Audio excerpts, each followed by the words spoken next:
بسم الله الرحمن الرحيم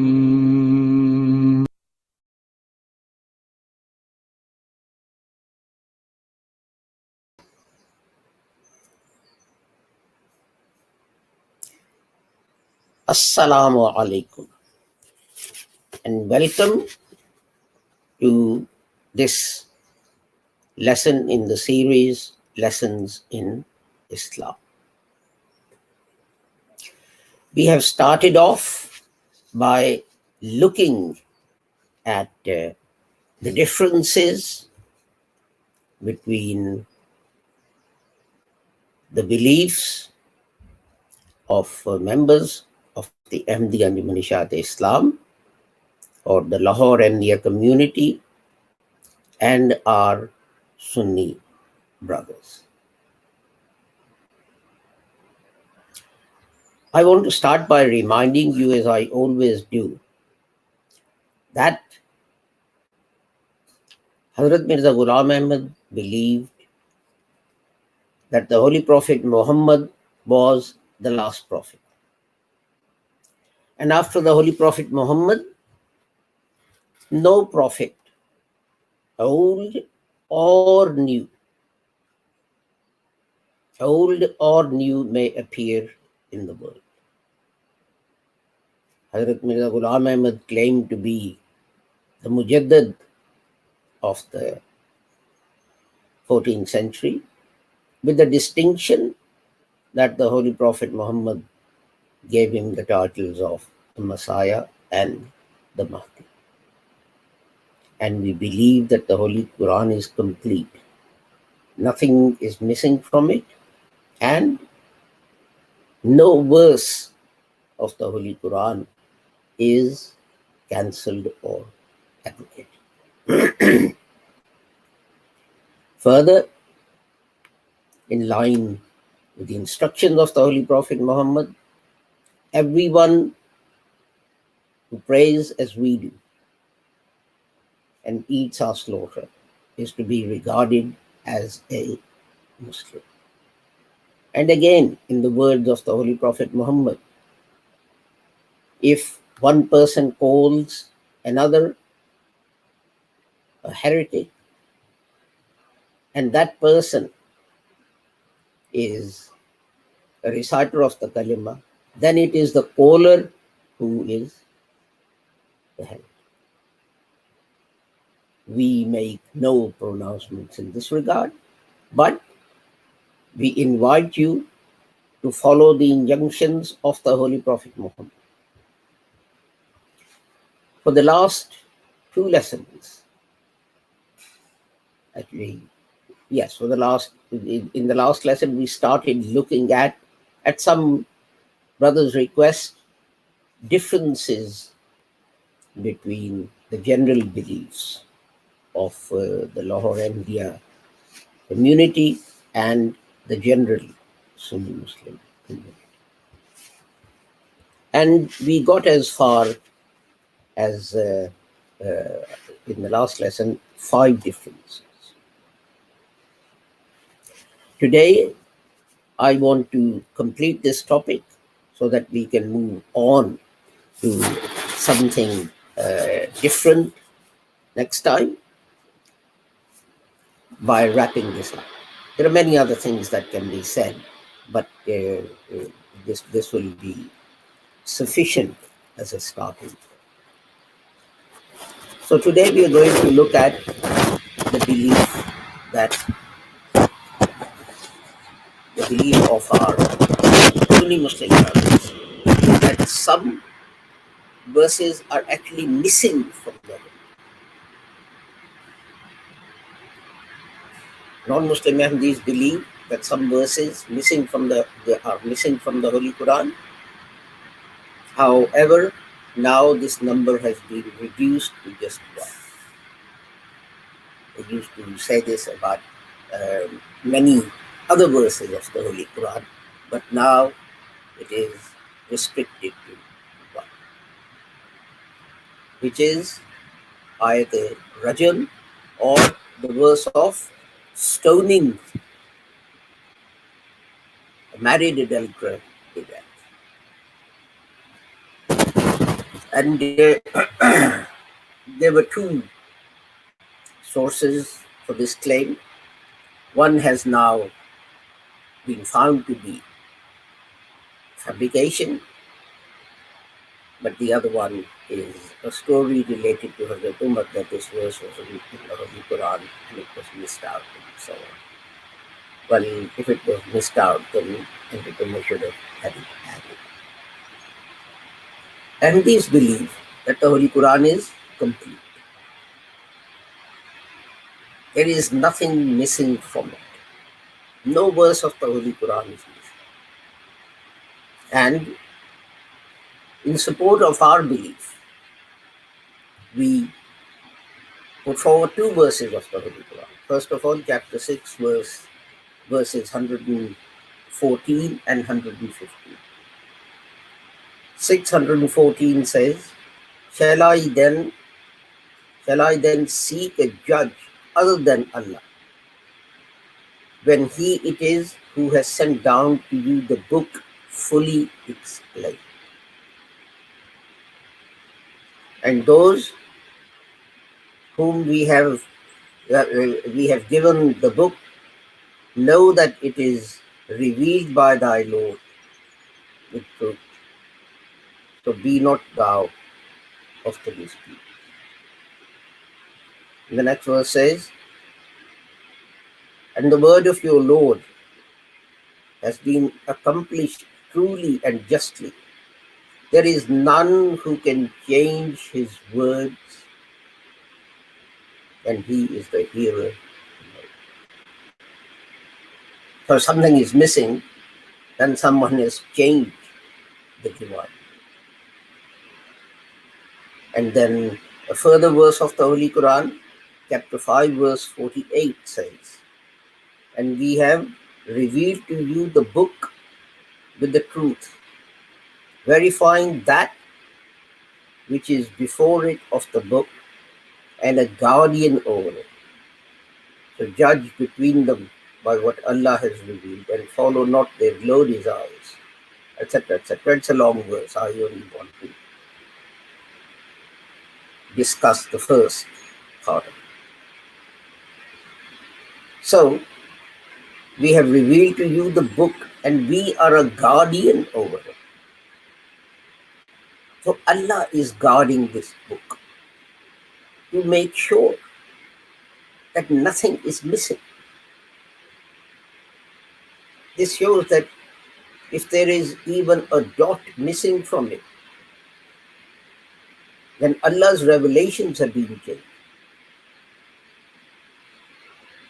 But the Holy Quran says that there is no one who can change Allah's words. And the reason is that the Holy Quran says Allah is a guardian over it. But if something is missing,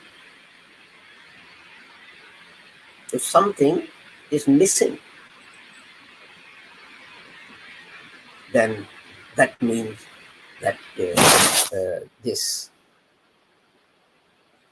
book, this revelation, has not been fully guarded. It is obvious. If it was guarded, there'd be nothing missing from it. And that will contradict the teachings of the Holy Quran. And it is that kind of thing that missionaries of other religions use to attack Islam. And if that wasn't enough, there is another theory, which is called theory of abrogation. In Urdu, you would say nasakh wa mansukh. And our non-MD Muslim brothers believe that there are some verses of the Holy Quran.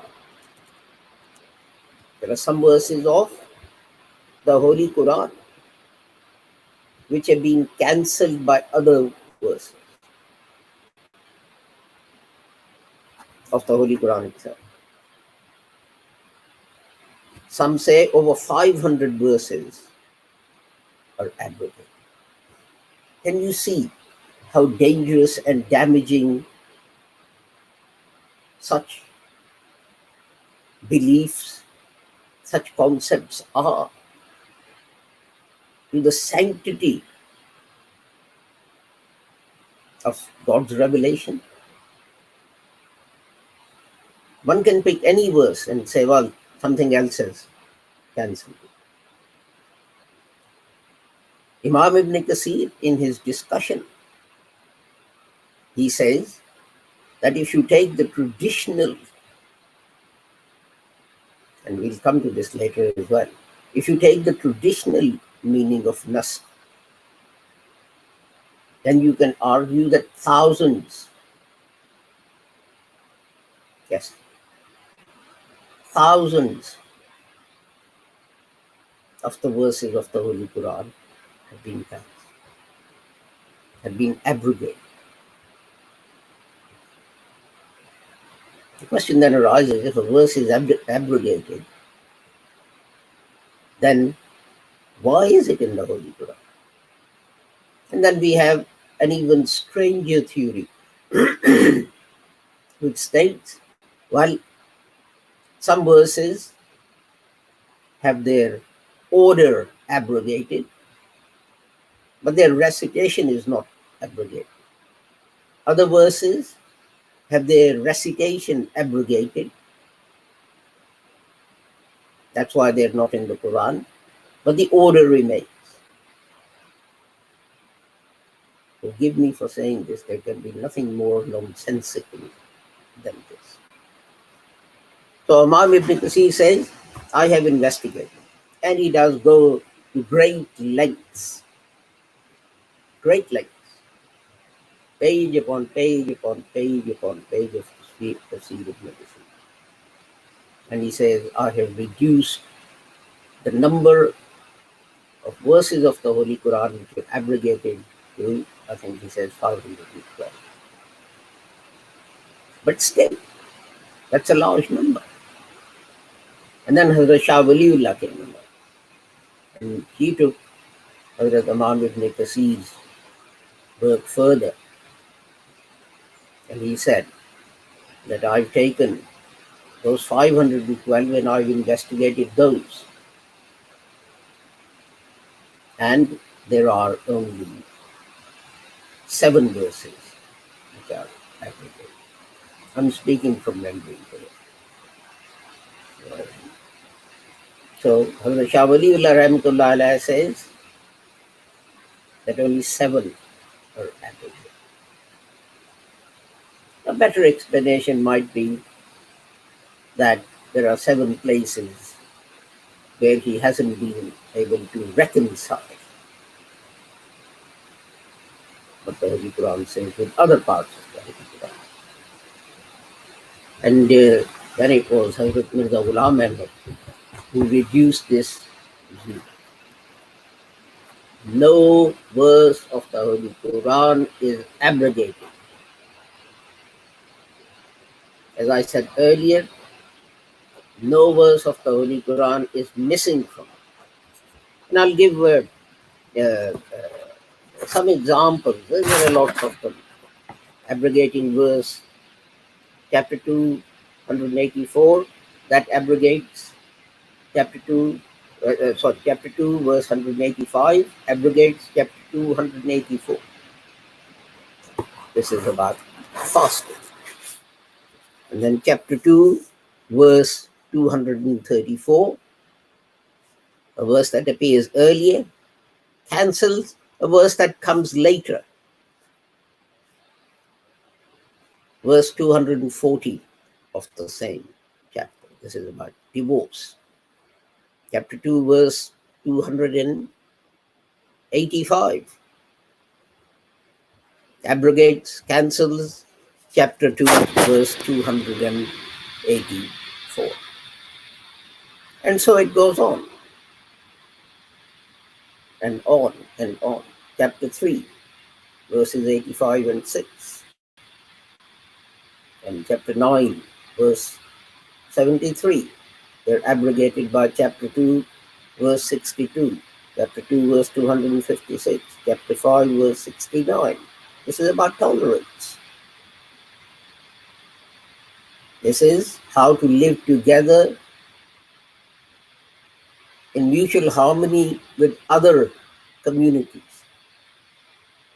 So basically, the stand is that the verses which are abrogated, chapter 3, 85, 86, chapter 9, 73, which said, live with each other in peace and harmony, were abrogated by other verses, chapter 2, verse 62. But the interesting thing is, if you look at it, that the verse says, don't live together in peace. Chapter 2, verse 62 comes first, and the verse that says, live peacefully comes later. But they say the intolerant one cancels the earlier one that says you're chapter 4, verses 11 and 12 were cancelled by chapter 2, verse 180. Chapter 5, 90 is abrogated by chapter 2, verse 219. And so it goes on and on.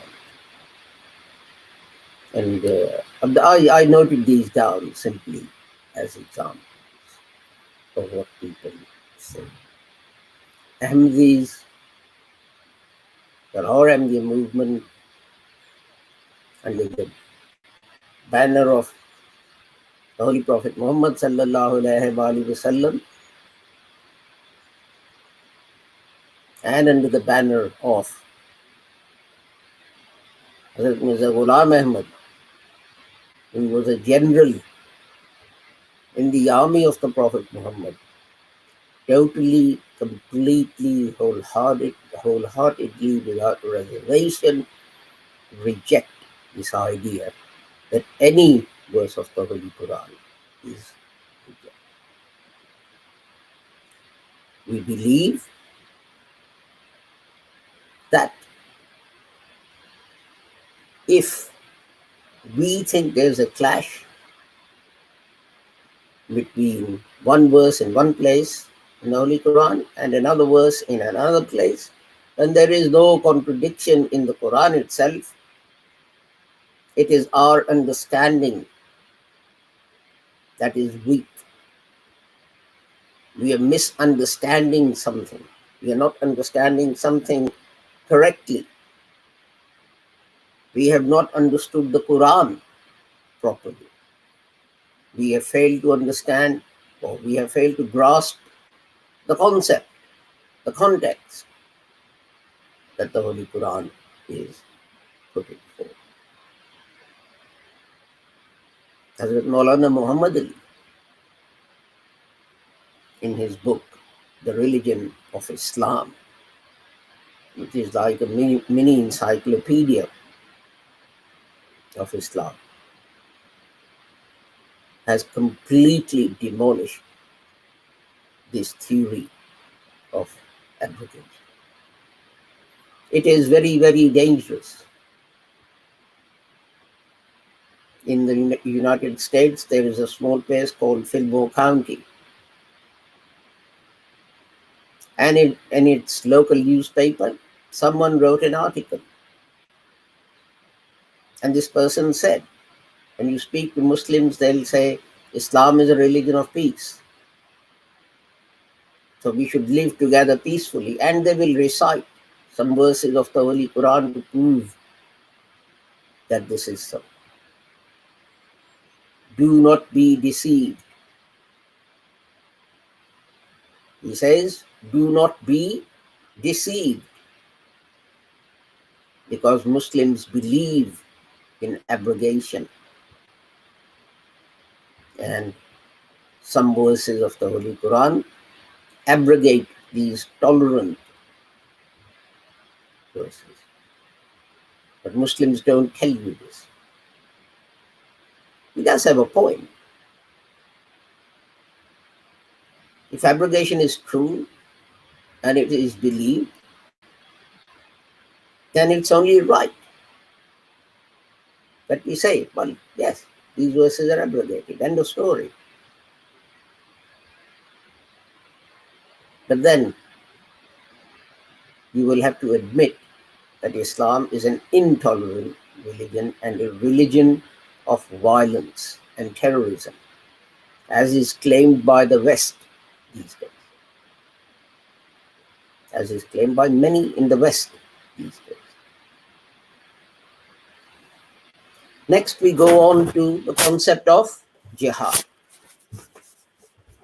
You see, this is very interesting because when we discuss jihad, it also takes us back to what we were just talking about. We were talking about abrogation. Not many Muslims believe that jihad means fighting and killing in the name of Islam.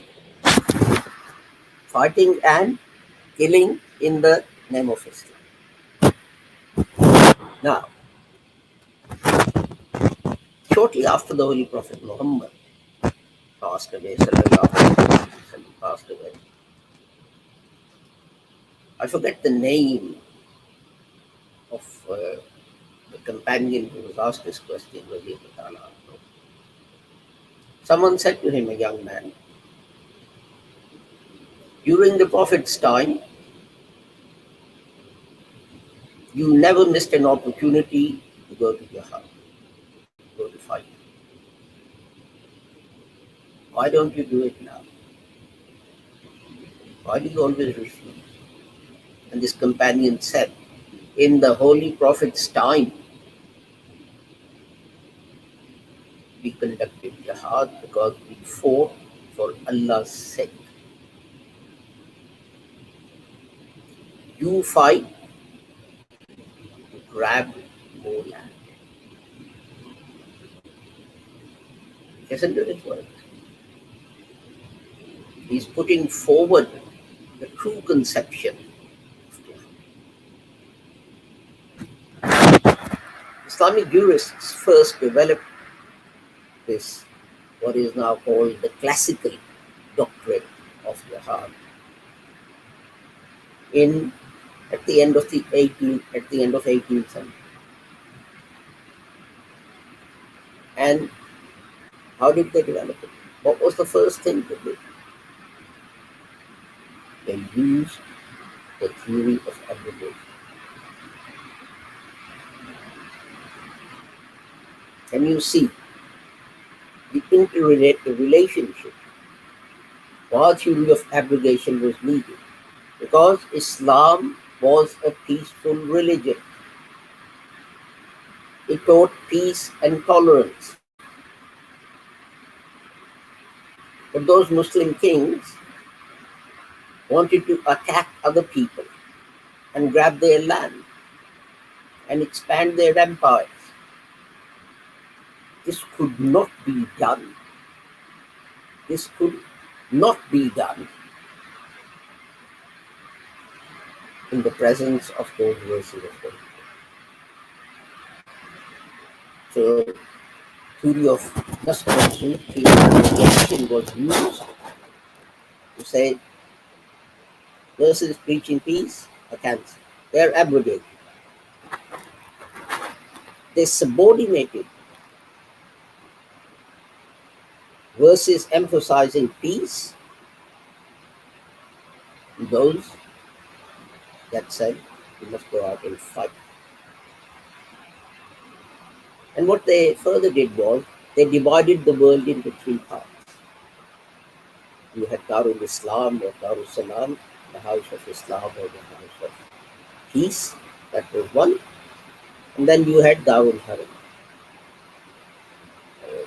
house of war, Darul Qital, house of fighting. And then you had Darul Sulah or Darul Muawiyah, and that was areas where entered into the peace. Darul Sulah, or house of poverty.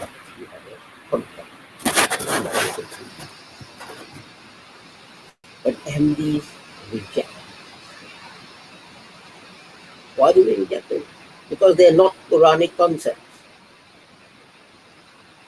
They were developed much later. Why were they developed? For political reasons. To support some things desired, to expand his marching in Islam. It says, fight until there is no tyranny, until there is no persecution. But the king didn't care whether there was persecution or not. He just wanted more land. Then we have punishment of apostasy. Non-Ahmadi Muslims believe that a Muslim changes his religion from Islam to something else.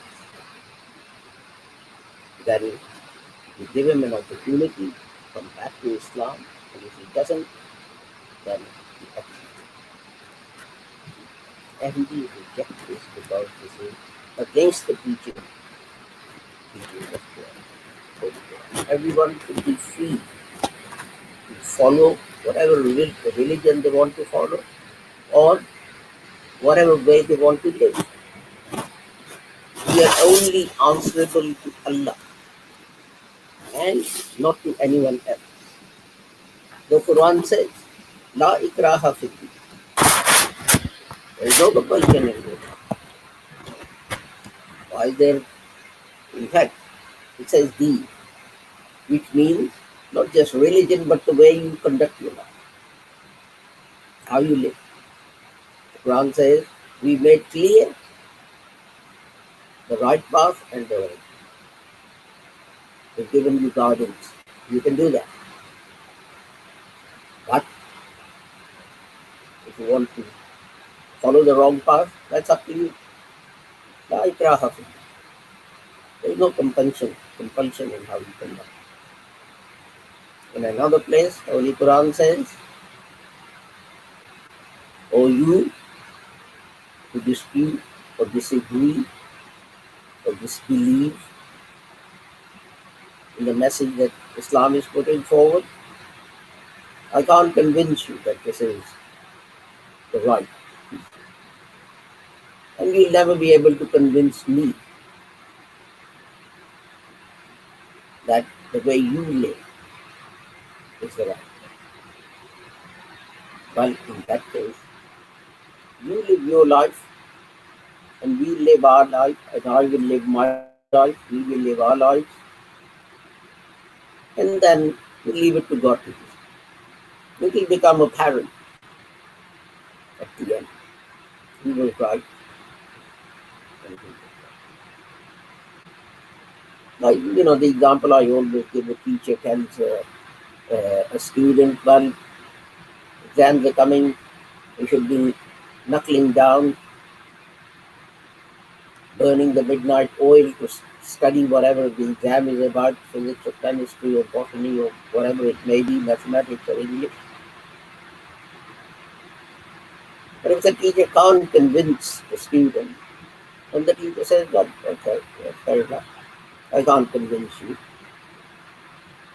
But you can't convince me that with the finals approaching, you shouldn't be going out partying every night. Fine. You do what you want to. And the result will become obvious.